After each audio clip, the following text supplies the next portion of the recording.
एक छोटे से गांव में एक बहुत ही गरीब परिवार रहता था। माता पिता दिन रात मेहनत करते थे, लेकिन फिर भी कई बार घर में भरपेट खाना तक नहीं मिल पाता था। उनका एक 5 साल का बेटा था, भोला, मासूम और बहुत समझदार।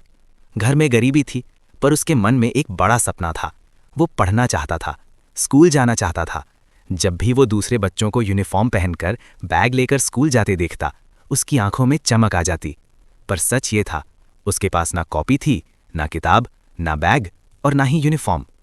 एक रात वो बहुत उदास था। चुपचाप घर से निकला और मंदिर की सीढ़ियों पर जाकर बैठ गया। आंखों से आंसू बह रहे थे। दिल में बस एक ही बात थी, काश मैं भी पढ़ पाता। अचानक वहां हल्की सी रोशनी फैलने लगी।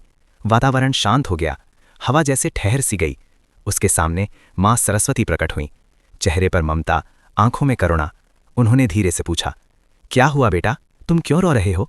बच्चे ने कांपती आवाज में कहा, मां, मुझे पढ़ाई करने का बहुत शौक है।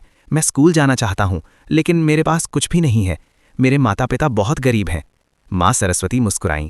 उन्होंने उसके सिर पर हाथ रखा और कहा, बेटा, सच्ची लगन और मेहनत से बड़ा कोई धन नहीं होता। तुम घर जाओ, कल से तुम स्कूल जाओगे। मेरा आशीर्वाद हमेशा तुम्हारे साथ है। इतना कहकर वो प्रकाश धीरे धीरे गायब हो गया। बच्चा आशा से भरा घर लौट आया। अगली सुबह उसकी आंख खुली तो वो हैरान रह गया।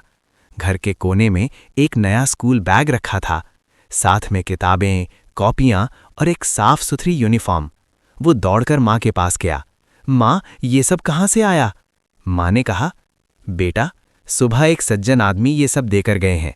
उन्होंने कहा ये तुम्हारे लिए है। बच्चा सब समझ गया। उसने मन ही मन हाथ जोड़े, आंखें बंद की और धीरे से कहा, जय मां सरस्वती। उस दिन से वो रोज स्कूल जाने लगा। उसने मन लगाकर पढ़ाई की, दिन रात पूरी लगन से। धीरे धीरे वो हर क्लास में अच्छे अंक लाने लगा। उसके शिक्षक भी उसकी मेहनत और लगन देखकर प्रभावित थे।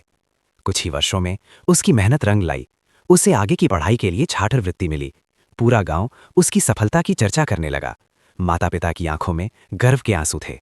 वो शहर चला गया, नई जगह, नए लोग, नए संघर्ष। लेकिन उसने कभी हार नहीं मानी। दिन में कॉलेज जाता और रात में देर तक पढ़ाई करता। थक जाता था, पर रुकता नहीं था।